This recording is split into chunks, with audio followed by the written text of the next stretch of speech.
Good morning student, I am Savita Kumari from gateway school.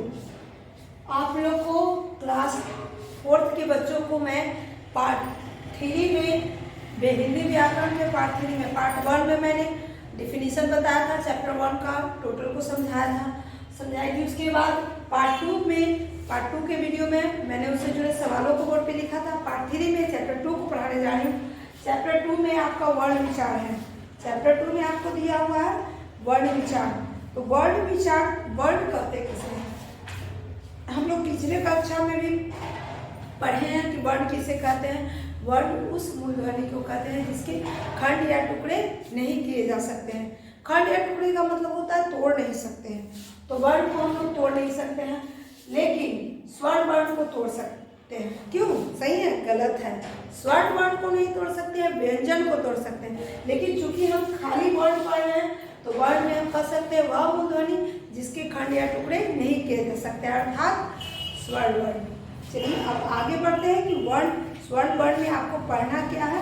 वर्ण को अक्षर भी कहते हैं। आप लोग जानते होंगे कि वर्ण को अक्षर भी कहते हैं। वर्ण की मुख्य पहचान यह है कि उसके टुकड़े नहीं किए जा सकते हैं। इससे छोटी ध्वनि है। भाषा की वह छोटी इकाई जिसके अधिक टुकड़े नहीं किए जा सकते वर्ण कहलाते हैं। मैंने अभी वही बात को समझाया जो आपकी पुस्तक में लिखा है। मैं अपनी भाषा में शॉर्ट फॉर्म में बता रही हूँ, उसमें थोड़ा डिटेल करके बताया है। बात वही है कि जिसको खंड या टुकड़े नहीं किए जा सकते। नीचे दिए गए हैं पुस्तक। तो पुस्तक दिया हुआ है, तो पुस्तक को अगर हमको कहा जाए खंड करने के लिए तो हम लोग कैसे करेंगे? अगर यहाँ पे हम लोग लिखे पुस्तक, तो पुस्तक को खंड करने के लिए आप लोग को 1-2 क्लास में पढ़ने के लिए मिला होगा किस तरह से करते हैं। तो आधा प के बाद क्या देंगे? छोटी ऊ की मात्रा प्लस आधा स प्लस क प्लस अ प्लस क प्लस अ। ये सब तो हम लोग जानते हैं। देखिए ये पू बनाने के लिए प में ऊ जुटा तो पू बन गया। आधा स तो आधा स है ही। उसके बाद त पूरा इस तरह से बना और क। तो इस तरह से हम लोग देखें कि पुस्तक को खंड करने के लिए हम लोग क्या किए? व्यंजन को आधा किए और उसको आधा करके फिर अ लिखकर उसको पूरा त, जैसे त है, त पूरा है, क पूरा है, लेकिन त पूरा खंड करने के लिए आधा त प्लस अ किए और क को खंड करने के लिए आधा क प्लस अ किए। तो इस प्रकार हम लोग पुस्तक, हाथी, अनार, मेज इन सारे शब्दों को खंड करके खुद से देखेंगे। तो आप लोगों को कम से कम वर्ग में खंड करना है, कम से कम 10 से 15 शब्दों को अपने मन से शब्द लिखें और उसको खंड कीजिएगा, ठीक है। वर्ण के भेद, वर्ण के 2 भेद होते हैं। एक का नाम स्वर है और दूसरे का नाम व्यंजन है, ठीक है। स्वर और व्यंजन, जैसा कि मैंने पहले ही बोर्ड पे लिख चुकी हूँ कि स्वर और व्यंजन वर्ण के 2 भेद होते हैं। स्वर्ण वर्ण में वे वर्ण होते हैं जिनको खंड या टुकड़े नहीं किए जा सकते अ से औ तक, लेकिन व्यंजन वर्ण में वे वर्ण होते हैं जिसे हम लोग खंड कर सकते हैं, जैसे क से ह तक। ये भी कह सकते हैं कि स्वर्ण वर्ण में किसी दूसरे वर्ण की सहायता नहीं ली जाती है बनाने में, और व्यंजन वर्ण में स्वर्ण वर्ण की सहायता ली जाती है। अगर हम कहते हैं अ तो इसमें किसी और वर्ण की सहायता है? नहीं है। ई, इसमें किसी और वर्ण की सहायता है? नहीं। ये दोनों किस में आ जाएंगे आपके? ये दोनों स्वर्ण वर्ण में आ जाएंगे। व्यंजन वर्ण में आएंगे क, ख, ग, ह तक। तो क से ह तक में ये सारे व्यंजन में आते हैं। तो क को देखिए, आधा क प्लस अ मिलकर क बना है, तो हम उसे व्यंजन वर्ण की सहायता, व्यंजन को बनाने के लिए हम लोग स्वर्ण वर्ण की सहायता लिए ना, तो इसीलिए व्यंजन वर्ण के निर्माण में हम लोग स्वर्ण वर्ण की सहायता लेते हैं। इस तरह से हम लोग दोनों व्यंजनों को पढ़ गए। आयोगवाह किसे कहते हैं? अभी देखिए आयोगवाह का मैं बोर्ड पे लिख चुकी हूँ पहले ही। अनुस्वार, चंद्र बिंदु और विसर्ग, इन तीनों को आयोगवाह की श्रेणी में रखते हैं। अनुस्वार, चंद्र बिंदु और विसर्ग, इन तीनों को आयोगवाह रखते हैं। क्यों रखते हैं?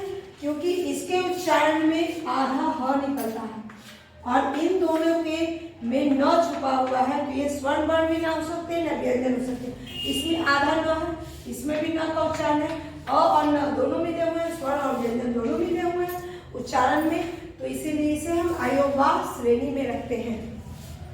चलिए उसके बाद संयुक्त व्यंजन। संयुक्त व्यंजन किसे कहते हैं? तो संयुक्त व्यंजन में आपका छ त्र ज्ञ, छ त्र ज्ञ को संयुक्त व्यंजन इसलिए कहते हैं छ त्र ज्ञ को, क्योंकि इन दोनों में दो व्यंजन का संयोजन है, मिलाप है। ये दोनों व्यंजनों के मिलने से ही तो ये बना है। क मूर्धन्य स, त र, ज इया, ज इया के मिलने से ज्ञा बना, त र के मिलने से त्र और क स मिलने से छ। तो इस तरह से दो व्यंजनों के मिलने से जो व्यंजन बनते हैं उसे संयुक्त व्यंजन कहते हैं। चलिए आपका संयुक्त व्यंजन भी समझ में आ गया। वर्णमाला किसे कहते हैं? वर्णों के क्रमबद्ध रूप को वर्णमाला कहते हैं। जैसे क ख ग घ हम लोग पढ़ते हैं तो क ख ग घ अंगा लिखते हैं, ना कि क के बाद अंगा, अंगा के बाद ग और घ, ऐसे नहीं ना लिखते हैं, वो गलत होगा। क्रमबद्ध का मतलब क के बाद ख, ग घ अंगा, च के बाद छ, ज झ इ, तो एक क्रमबद्ध रूप में लिखते हैं, उसे वर्णमाला कहते हैं। वर्णों के क्रम को वर्णमाला कहते हैं। अगर हमको लिखना है पंकज, तो पंकज को लिखेंगे तो प अनुस्वार क ज, इस तरह से लिखिए। अगर प ज क लिखेंगे तो क्या पंकज बनेगा? क्या इसका कोई अर्थ निकलेगा? तो जिस शब्द को लिखने के बाद अर्थ निकलता है उसे सार्थक शब्द कहते हैं। तो वर्णमाला का मतलब ये होता है कि आप वर्ण को इस तरह से लिखें कि उसका कोई अर्थ निकले। चलिए इन सभी के बाद एक आया है आगत वर्ण। आगत वर्ण किसे कहते हैं? चलिए हम लोग आगत वर्ण के बारे में भी थोड़ा सा पढ़ लेते हैं।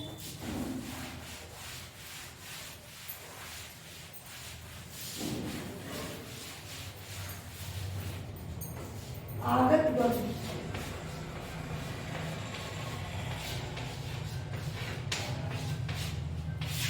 आगत वर्ण क्या होता है? हम लोग कुछ शब्द ऐसे बोलते हैं जो इंग्लिश के वर्ड हैं, लेकिन हम लोग उसको हिंदी में याद करते हैं और बोलते हैं। जैसे फ्रॉक, फ्रॉक का हिंदी कुछ नहीं होता है, फ्रॉक फ्रॉक ही होता है। उसको अगर कहा जाए तो शायद ही कोई इंसान होगा जो फ्रॉक के हिंदी शब्द को यूज करता होगा, उपयोग करता होगा, तो फ्रॉक ही कहते हैं। बॉल, बॉल को बॉले कहते हैं। कॉलेज, डॉक्टर, चॉकलेट,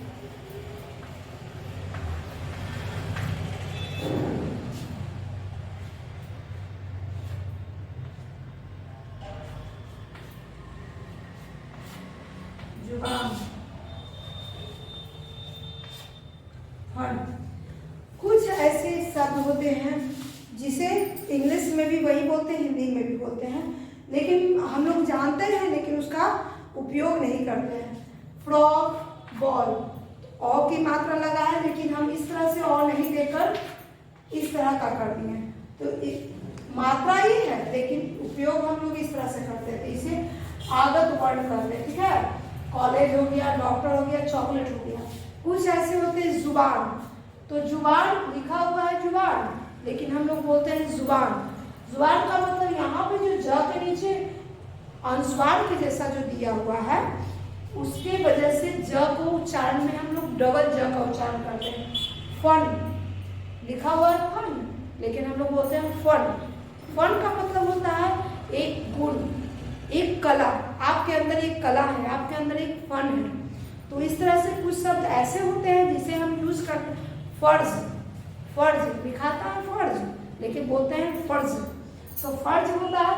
तो इस प्रकार कुछ ऐसे शब्द होते हैं जिसे इन सभी स्वर व्यंजन के अतिरिक्त बनाया गया है और इसका उपयोग करते हैं, जिसे आगत वर्ण कहते हैं। आगत वर्ण भी समझ गए, वर्णमाला भी समझ गए। अब एक टॉपिक आ रहा है हम लोग का मात्रा। अब हम मात्रा के बारे में थोड़ा सा डिस्कस करते हैं कि मात्रा है क्या।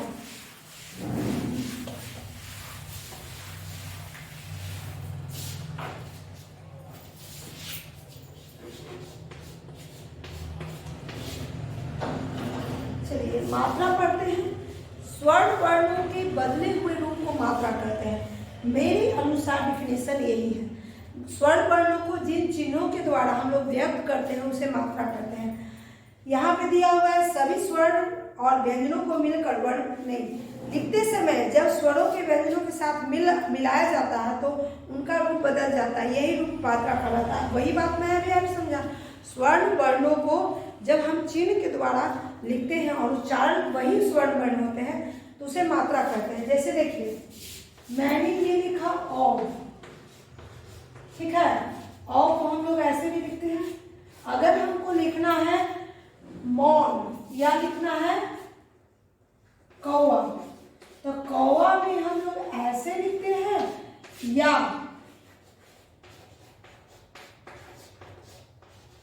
ऐसे लिखते हैं। कौवा, कौ, क, औ, आ, कौवा नहीं, कौवा ऐसे लिखते हैं क्योंकि शब्द बनाने में ये और नहीं यूज होता है बल्कि ये यूज होता है, ठीक है।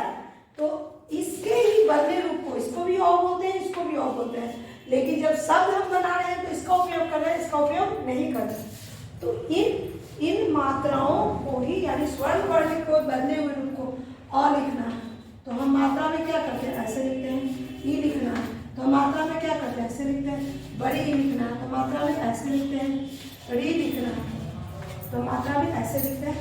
तो इस तरह से हम लोग स्वर्ण वर्ण को एक चिन्ह के द्वारा प्रकट कर रहे हैं और इसका प्रयोग हम लोग शब्द बनाने में करते हैं तो इसे मात्रा कहते हैं। मात्रा भी आप लोग समझ गए हमने, क्योंकि मात्रा के बिना शब्द बना तो असंभव है। कुछ र के विविध है, आधा र का प्रयोग करके शब्द बनाना है। 4th क्लास के बच्चों के लिए बस इतना ही पढ़ना है, ज़्यादा डिटेल नहीं पढ़ना है। अब आपका सवाल भी यहाँ पे पीछे पेज नंबर 12 में दिया हुआ है। र के साथ उनकी मात्रा लगाओ, यानी कि र को अगर हम यहाँ पे र लिखते हैं, ठीक है, र में 2 तरह की मात्रा लगेगी, एक ये और एक ये। तो इसको किस तरह से लिखेंगे आप लोग को जानना है।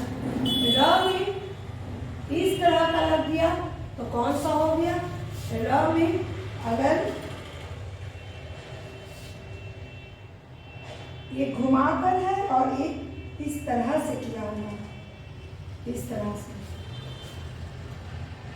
इसमें छोटी ऊ लगा और जो घूम गया उसमें बड़ी ऊ लगा। देखिए जो सिंपल सा ऐसे है उसमें छोटी ऊ लगा और जो इस तरह से घूम गया वो बड़ी ऊ लगा। तो र में बीच में लगता है, उसको लगाने का तरीका होता है। आधा र का भी प्रयोग करते हैं। आधा र के साथ कुछ शब्द बनाते हैं, जैसे प्रमाण, क्रम, तो उसका भी प्रयोग करते हैं। तो उसमें भी हम लोग र को 3-4 तरह से जानते हैं। र को देखिए हम लोग, एक र इस तरह से होता है, एक र ऊपर की ओर होता है, एक र इस तरह से होता है और एक होता है नीचे में री की मात्रा। तो इसको तो हम लोग सभी जानते हैं कि इसको री की मात्रा कहते हैं, इसको भी र कहते हैं। जैसे ड्रम, ट्रेन, इसमें हो गया कर्ज, दर्द, इसमें हो गया प्रमाण, क्रम। तो इस तरह से हम लोगों ने इन सभी का मतलब र होता है, इन सभी का मतलब क्या होता है, र ही होता है। लेकिन प्रयोग देखिए अलग अलग चिन्हों के रूप में करना है। र को हम लोग देखिए 4 तरह से व्यक्त करें, बोलते नहीं है लेकिन आखिर र का ही रूप है ना, ए। तो इस प्रकार आप इसको भी नोट कर लीजिएगा, क्योंकि जितनी भी चीजें मैंने बोर्ड में बताई है वो आपके बुक से रिलेटेड है और उसको आपको जानना बिल्कुल जरूरी है, क्योंकि इसके जानने के बिना आप शुद्ध शब्दों को न लिख सकते हैं न बोल सकते हैं। तो चलिए प्रश्न उत्तर मैं अगले वीडियो में बताऊंगी। नहीं, मैं प्रश्न उत्तर नहीं बताऊंगी। आप लोग बड़े बच्चे हैं, आप लोग को बोर्ड पे मैं प्रश्न उत्तर नहीं लिख पाऊंगी, इसे स्वयं से करना है। कहीं पे भी कोई समस्या हो मैं हूँ। आप मेरे जिस दिन ऑनलाइन वीडियो क्लास होगा उस दिन आप जितने भी मैंने पढ़ाया है उससे जुड़े जो भी सवाल है, जो आपको कठिन लगे हो, समझ में नहीं आया हो, वो वो आप बेहिचक हमसे पूछ सकते हैं। मैं दोबारा उसको बताऊंगी, समझाऊंगी, लेकिन करना आप ही को है। इसको अच्छे से डील कीजिए, क्योंकि व्याकरण ऐसा सब्जेक्ट है जिसे आप जितना ज़्यादा कीजिएगा उतना ज़्यादा ज्ञान बढ़ेगा और उतना ज़्यादा आप शुद्ध शब्दों को, शुद्ध वाक्यों को पकड़ने में सक्षम होंगे। तो इसमें जितने भी शब्द दिए हुए हैं उसको आप अच्छे से बनाकर रखिएगा। आज की वीडियो के लिए बस इतना ही। नेक्स्ट वीडियो का इंतजार कीजिएगा। अगले वीडियो में मैं आगे का चैप्टर पढ़ाऊंगी। Have a nice day. Thank you.